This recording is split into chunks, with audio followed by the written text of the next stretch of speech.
memenuhi bahwa orang Indonesia bisa memenuhi kebutuhan pangannya sendiri, kan itu kan. Nah, ketika kita bisa memenuhi pangannya sendiri, maka kita tidak perlu menyiapkan fiskal untuk belanja ke negara lain. Maka kemudian sebenarnya swasembada pangan itu penting, perlu ya, perlu. Nah, tetapi kemudian seiring dengan waktu, pertumbuhan penduduk itu tidak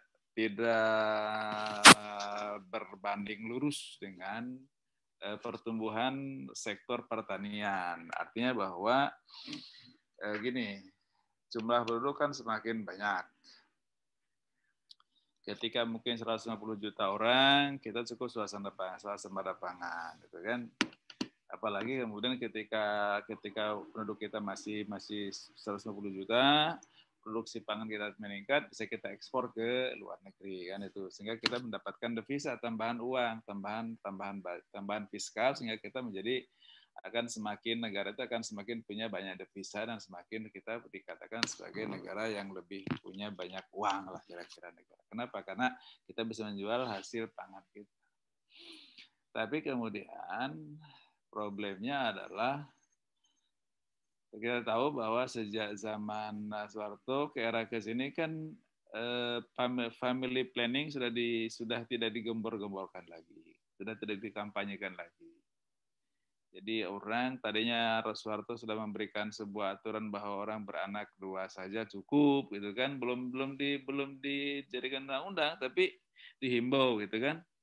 Orang sudah semakin paham kan. Kan sekarang kemudian mungkin ada himbauan bahwa beranak banyak cukup lebih baik, gitu kan. Seringkali kemudian kan menjadi kontraproduktif dalam konteks ini, sehingga kemudian pertambahan jumlah penduduk itu kan semakin meningkat. Anda tahu bahwa ketika zaman Pak Harto itu endingnya itu kan fertility rate itu 1,6%, mortality rate itu 0,6%. Jadi tingkat kematian 0,6, tingkat kelahiran 1,6, jadi masih surplus 1. Sekarang kan tingkat kelahiran itu 2,4. Jadi naiknya sangat signifikan. Padahal sawah tidak bertambah. Bahkan sawah yang terbaik di Bandung dipakai jalan tol. Yang tol Purbalingga itu mengambil area sawah terbaik yang paling produktif di Bandung. Contoh kecil aja ya, contoh di Jawa Barat yang saya tahu. Sehingga kemudian produksi sawah kita tidak bisa memenuhi kebutuhan orang makan. Saya dengan teman-teman dari pertanian pernah menghitung bahwa jumlah sawah kita, kapasitas sawah kita di Indonesia tanpa kebanjiran, tanpa kekeringan, tanpa penyakit hama hanya bisa memenuhi dengan 2 kali panen setahun, itu bisa memenuhi kebutuhan untuk 250 juta orang Indonesia. Jadi kalau lebih dari 210 juta, kalau kita tidak nambah sawah, pasti kita harus kita impor. Maka sekarang ya kita impor karena kita udah 16 juta orang. Ini kalau nggak kita impor, maka orang kita banyak yang kebagian beras, nggak bisa makan. Maka mau tidak mau, makanya Pak Jokowi secara pragmatik dia bilang akan membuka sawah baru, bukan sawah baru kampung ya, sawah baru itu sebanyak 10 juta hektar. Tapi kan problemnya adalah dengan irigasi. Maka sampai sekarang itu nawacita dia membuka sawah baru itu, lahan baru itu, kira belum kita tahu perkembangannya ya, tapi menurut saya sih belum bisa tercapai secara penuh gitu ya. Nah, kemudian ada ekspor, terpaksa impor karena kalau enggak maka kemudian banyak orang kita yang gak kebagian beras untuk kita makan. Punya intelektual akademisi mengembangkan riset, maka sekarang ya riset itu ya orientasinya tidak lagi kepada sudah 2, bagaimana kita menghasilkan beras dari lahan kering sehingga bisa menggunakan kebun tanpa irigasi, atau yang kedua tetap di lahan basah tapi jumlah bijinya besar gitu, jumlah bijinya banyak. Kalau sekarang jumlah biji per tangkai 110 biji, bagaimana kita menghasilkan varietas padi dengan jumlah biji per tangkai 210 biji, sehingga itu kan akan meningkat juga.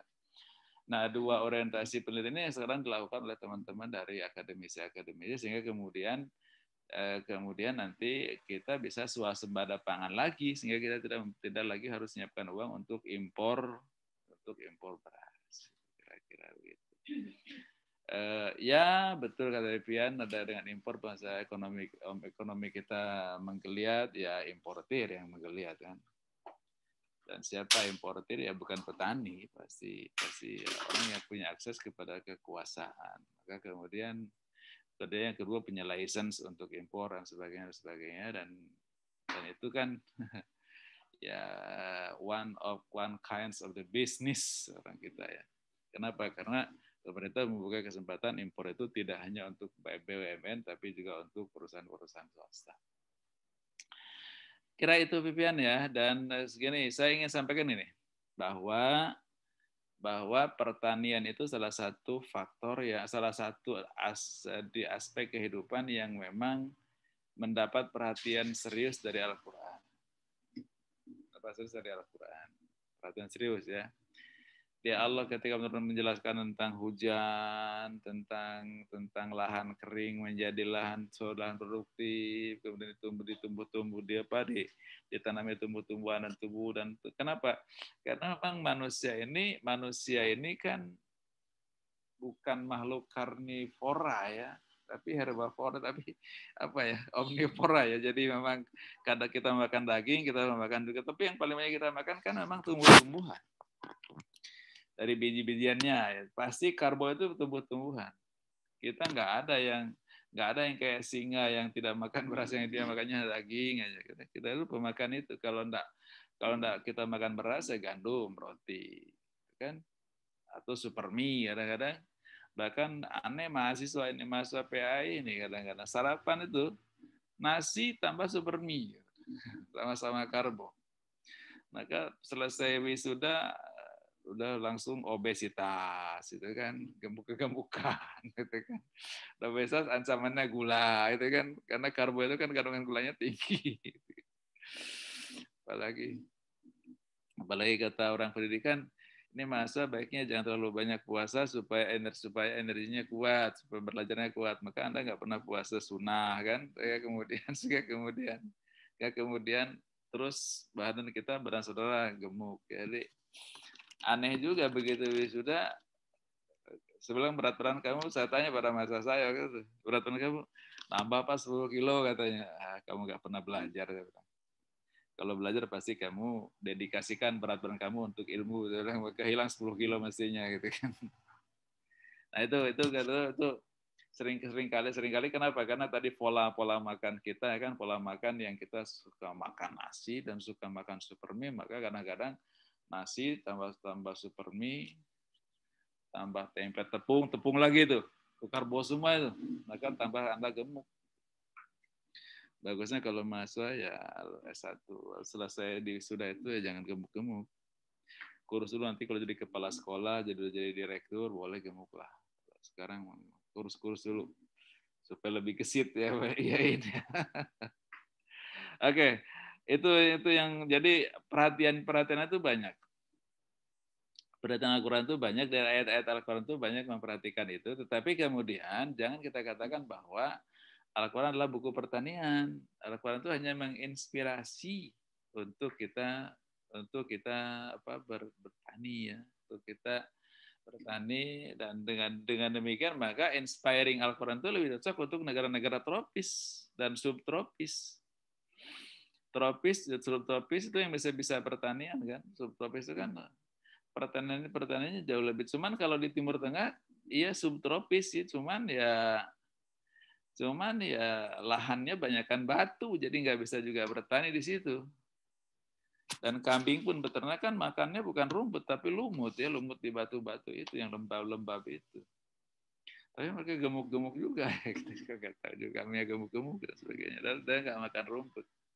Yang ada matahari 12 bulan 364 hari itu ya di Indonesia, di negara-negara tropis kayak Indonesia ini. Kalau di Middle East ya sudah mulai berkurang, apalagi di negara utara hanya 6 bulan kan, di Siberia, di Rusia, di Montreal, Kanada itu kan hanya ada matahari 6 bulan, 6 bulan nggak ada matahari. Jadi nggak ada sinar matahari, tapi tidak boleh karena matahari sedang ke selatan, sedang ke Australia. Jadi matahari sedang ketika di Australia, di New Zealand, itu di Antartika situ, panas itu, nanti kemudian di utara kosong, nggak ada. Di utara nggak kebagian sinar, sehingga kemudian mereka dalam keadaan yang jarang-jarang ada sinar matahari, apalagi ketika winter. Wah, nggak ada sama sekali itu. Gelap aja, redup, mendung aja gitu kan. Dari sepanjang hari. Makanya mulai subuh itu mulai jam 6, jam 7 itu syuruk ya. Jadi jam 5 udah maghrib. Saya pernah itu di puasa di Montreal jam 7 pagi baru imsak, kemudian jam 5 udah maghrib. Cuman berapa 8 jam puasanya. Aku nggak terasa puasa. Saya bilang kalau kita biasa puasa 14 jam ya. Oke, itu clear ya. Jadi inspirasinya banyak dalam Al-Quran tentang itu. Kenapa? Karena memang manusia itu pada dasarnya adalah masyarakat makhluk omnivora. Dan omnivora itu lebih banyak di herbivoranya, jadi banyak makan tumbuhannya, daun-daunannya gitu. Kalau kita nggak makan sayur, maka kemudian nggak sehat. Gitu kan. Kalau nggak makan buah, nggak sehat. Jadi daun hasil tanaman itu ada biji-bijiannya, ada sayurannya, ada buah-buahannya, itu 3 macam makanan kita semua dari situ, dari tanaman, dari tumbuh-tumbuhan. Maka kemudian Al-Quran dia memerintahkan kita atau menginspirasi kita untuk melakukan pertanian. Maka Al-Quran dia punya pemihakan kepada pertanian. Maka wajar kalau kemudian UIN membuka fakultas pertanian. Belum ada tapi ya pertanian di kita ya, ini ya. Di UIN belum ada pertanian ya? Ada kalau salah di FST ya. Di FST ya ada ya. Ya. Tapi itu agribisnis, dia bukan agronomi, dia agribisnis. Saya waktu itu meminta agronomi. Berarti nggak laku agronomi katanya gitu. Kalau orang ITB-IPB-nya, waktu itu saya sebagai tim ya. Dia bikin agribisnis. Agribisnis itu adalah memproduksi industrializing product of farming. Jadi ada produk pertanian jadi produksi pasca panen. Itu namanya agribisnis. Jadi agribisnis itu produksi pasca panen diolah menjadi bahan pangan, dikemas, baru masuk ke pasar, lalu kemudian bisa menghitung capital rate-nya berapa, kemudian margin rate-nya berapa, lalu kemudian ditentukanlah selling point-nya, sell-nya berapa, gitu kan. Nah, itu orang-orang agribisnis yang ada di kita. Kalau agronomi itu memang ekonomi pertanian ya bukan agronomi itu memang betul-betul agriculture itu memang betul-betul pertanian, bukan agronomi, agriculture itu betul-betul pertanian. Jadi bagaimana tanam padi, bagaimana membuat varietas padi. Tadi itu kan sekarang fokus riset dari pertanian itu kan di padi itu 2.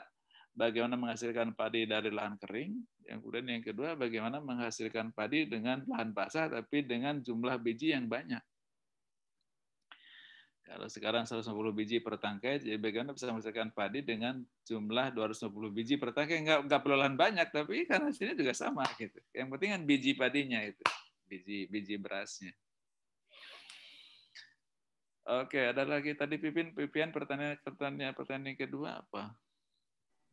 Tadi sudah terjawab oleh Prof tadi yang kadang-kadang kalau saya jawab kemana-mana cerita akhirnya kejawab yang lain-lainnya. Coba sekarang sambil nanti boleh kita juga menjelaskan tentang berdiskusi tentang pertanian kepada saya, tapi dengan kami. Tapi sekarang yang pendidikan coba dipresentasi. Siapa yang pendidikan? Siapa ini yang pendidikan ini? Kelompok Tuti kalau nggak salah. Iya. Tuti itu. Ayo Tuti dipresentasi Tut. Ini update-nya udah bisa buka kampus belum nih? Ya, Prof. Belum ada kuliah di kampus, belum ada luring ya? Belum, Prof. Belum ya? Aduh, Ya, saya. kalau pegawai 50% di kampus, tapi kalau pembelajaran masih PJJ, Prof. Iya, saya kan setiap Rabu saya di kampus 1 di Tarbiyah itu, karena kan melayani mahasiswa S3 itu kalau di kampus Pak S3 kan sempit ya tempatnya. Enak, nyaman, tapi kecil tempatnya. Kalau di Tarbiyah kan agak lapang-lapang. Dan saya nggak boleh kan mahasiswa ke rumah ya, karena kalau ke rumah kan nggak dipersiapkan untuk mahasiswa banyak. Kalau di situ kan nanti 10 orang nggak apa-apa. Ya silakan, Tut, udah siap, Tut. Silakan. Sudah kelihatan belum, Pak? Kelihatan hitamnya, tapi PPT belum keluar. Tuti Nur Rahma 2A itu dia. Coba di full screen kan, Bu, Tut.